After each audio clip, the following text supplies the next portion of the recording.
जिंदाबाद जिंदाबाद। चाइना वाला होश में आओ, होश में आओ, होश में आओ। चीन मुर्दाबाद मुर्दाबाद मुर्दाबाद। शी जिनपिंग मुर्दाबाद मुर्दाबाद मुर्दाबाद। शी जिनपिंग मुर्दाबाद मुर्दाबाद मुर्दाबाद। शी जिनपिंग मुर्दाबाद मुर्दाबाद मुर्दाबाद। भारतीय जवान हमारे शहीद हुए हैं, इनका मौत का जिम्मेदार कौन है?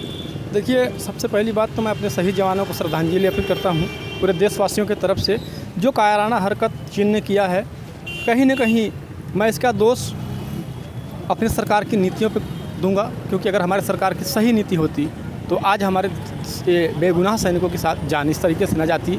क्योंकि ये वजह ऐसे ही मैं नहीं कह रहा हूँ, क्योंकि मैं किसी पार्टी से बिलोंग नहीं करता, ना किसी पार्टी से, ना किसी विपक्ष से, ना पक्ष से। मैं बात इसलिए कर रहा हूँ, मेरी शिकायत इसलिए मैं आम नागरिक की हैसियत से शिकायत कर रहा हूँ कि एक बार हमारे प्रधानमंत्री महोदय जाते हैं पाकिस्तान और वहाँ की बिरयानी खा करके आते हैं तो पूरी घटना घट जाती है और पठानकोट जैसी घटना घट जाती है। और दूसरी ओर जहाँ जिनपिंग आज राष्ट्रपति चीन के जब आप हमारे देश में आते हैं तो उनके साथ बैठकर झूला झूलने का काम किया जाता है। मैं कह रहा हूं कि अगर हमारी विदेश नीतियों की बखान होता है बार बार कि हमारी विदेश नीतियाँ बहुत अच्छी है, प्रधानमंत्री देश का दौरा कर रहे हैं तो विदेश नीतियों को सुधारने के लिए कर रहे हैं, तो उसके दुष्परिणाम क्यों आ रहे हैं? मेरा सवाल ये बहुत ही ज्वलंत, मेरा ही नहीं हर एक आम नागरिक का ये ज्वलंत मुद्दा है। इसको सरकार को जवाब देना होगा। बाकी जब कार्रवाई करना, हम तो हमारे अंदर तो खून खौल रहा है कि हमें अगर ज़रूरत पड़ जाए, हमें सरकार आदेश दे दे तो हम असलहे लेकर के, राइफल लेकर के हम चीन के छाती पर जाकर सीने में गोली दागने का काम करेंगे। हम सबसे पहली शिकायत हमारे देश की प्रधानमंत्री और हमारे देश की घटिया नीतियों से है। ऐसा नीति क्यों अपनाई जाती है कि हमारे देश के जवान शहीद होते हैं, वही साथ ही साथ हमारे देश की जो मीडिया है, बिकाऊ मीडिया मैं इसको कहूँगा, जब एक तरफ हमारे देश के सैनिक जब किसी को मारते हैं, आतंकवादियों को मारते हैं या किसी पाकिस्तान की सेना को मारते हैं, तो शहादत का सारा उनका जीत का सारा श्रेय प्रधानमंत्री को जाता है कि उन्होंने 56 इंच का सीना दिखाया। लेकिन जब हमारे 20 सैनिक शहीद होते हैं तो ये मीडिया हमारे ही सैनिकों के ऊपर सवाल उठाने का काम करती है। मैंने कल टीवी पर देखा कि एक प्रवक्ता बोल रही थी, एक एंकर बोल रही थी कि ये नीतियाँ, इसको जवाब सरकार से नहीं पूछना चाहिए बल्कि ये उससे क्या बोलते हैं, सेना से पूछना चाहिए। तो ऐसे ही दोहरा मापदंड, ऐसी दोहरे चरित्र की ये मीडिया भी जो आज की है, मैं उसकी शिकायत मेरी मीडिया से भी है कि कम से कम सही को सही और गलत को गलत दिखाए। यही मेरा पैगाम है देशवासियों को कि देशवासियों, चाइना के किसी भी प्रोडक्ट का आप उल्लंघन करिए, बहिष्कार करिए, साथ ही साथ सरकार पे दबाव बनाइए कि हम तो बहिष्कार कर देंगे, लेकिन अगर आप अपनी नीतियों के बदलाव नहीं लाएंगे, अगर माल वहाँ से हमारे यहाँ आएगा तो जाहिर सी बात है हमारा जो आम यहाँ पास दुकानदार है जो खरीदारी करेगा, जाहिर सी बात अगर पैसा खपाया है तो उसकी मजबूरी है बेचना। और इसके लिए सबसे पहले उसकी जड़ पर प्रहार करना पड़ेगा हमारी सरकार की तरफ से, जिसको जा कर के उसके सारे सौदे को, उसके जो भी ट्रांसपोर्टेशन का काम है, उसका जो भी इंपोर्ट एक्सपोर्ट का काम है, उसको तत्काल प्रभाव से बंद कर देना चाहिए। तब जा कर के हम जो बोल रहे हैं उस पर अमली जामा पहनाया जा सकता है। मैं यही कहना चाहता हूँ। मोदी जी कह रहे हैं कि कोई भी खंड जो है, भारतीय क्षेत्र जो है चीन के कब्जे में नहीं है। वहीं चीन कह रहा है कि न जमीन जो है न छोड़ने पर आधा है। देखिए, इसमें लीपापोती की जा रही है सरकार की तरफ से।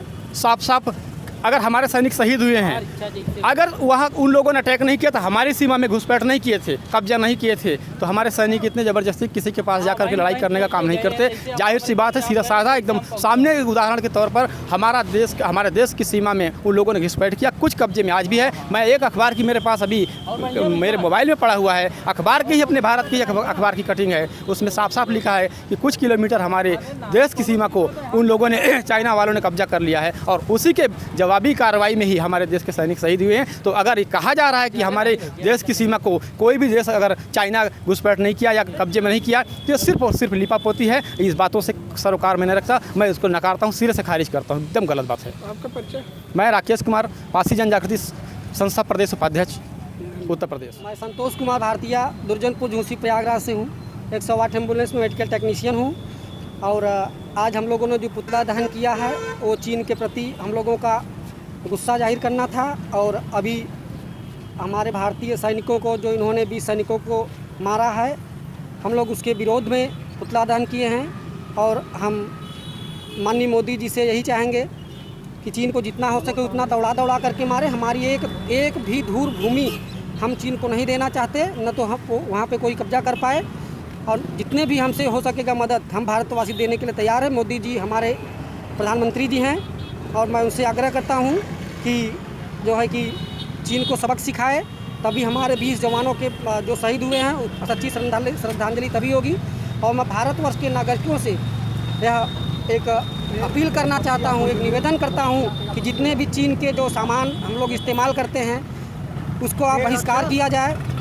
हम कभी भी चीन के सामान का इस्तेमाल नहीं करेंगे। आज मैं यह शपथ लेता हूँ और भारतवासियों से भी मैं ऐसे अपेक्षा रखता हूँ कि चीन के किसी भी सामान का इस्तेमाल न करें और अपने राष्ट्र में जो सामान बनता है उसी का इस्तेमाल करें।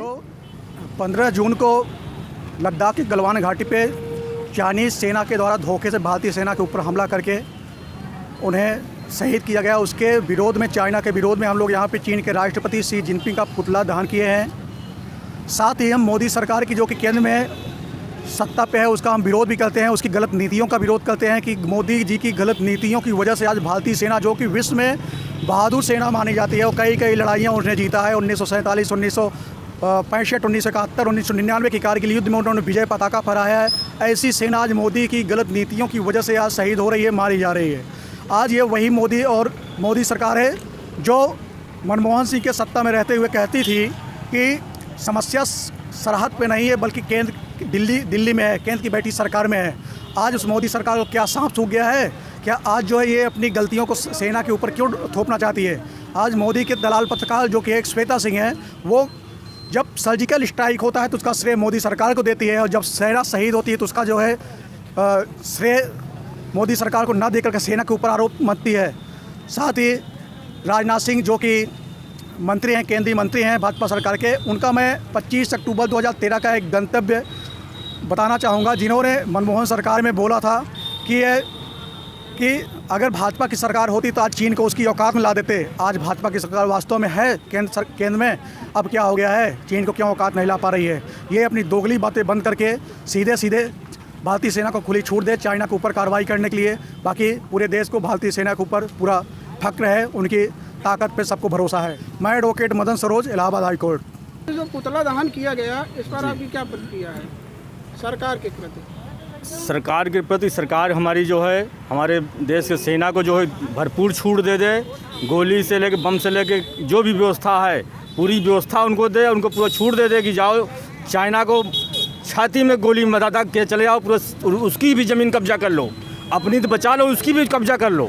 या सेना को जो है इतना छूट दे दे हमारे सेना को। मैं यश पवन पासी दुर्जनपुर से इलाहाबाद।